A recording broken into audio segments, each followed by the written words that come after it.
bagong gawang pang dinner namin ngayon, ang fried corned beef. Ito, may sangkap itong garlic at saka sibuyas. Yun lang. At saka may 1 egg at saka may 2 kutsara na pang ano, ng flour. Oh, ito. Lagyan pa ng additional na magic sarap. Walang asin ha, kasi corned beef may timpla na. Oh, nandito na lahat ang sangkap. Ngayon, magluluto na tayo. Oh, ito na, paano pa ipiprito ang corned beef. Oh, ito ang fried corned beef. Oh, pang dinner na ito. Lalo na sa mga bata. Kung gusto. So, isang kutsara lang. Okay na. Kawali lang na maliit. Pwede na. So, tignan nyo. O, di, sulit ang ginastos nyo dito kasi ito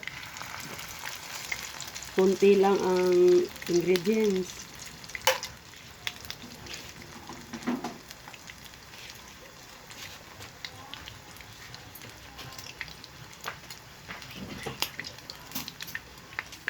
Ito guys. So, babaliktarin na natin. Oh.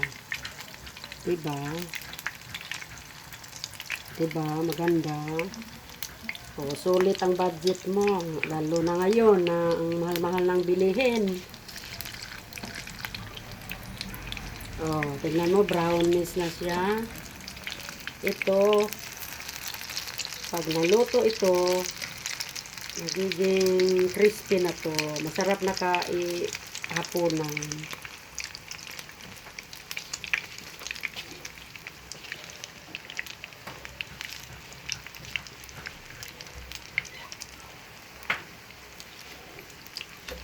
Ito guys, sana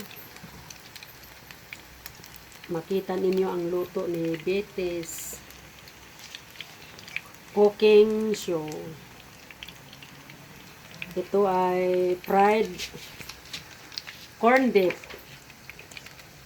Don't forget like my page, my channel, fried chicken,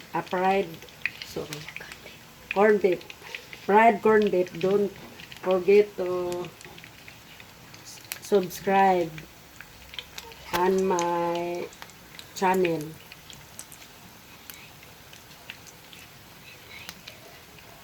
Don't forget in like my page, my channel, Betes Cooking Show.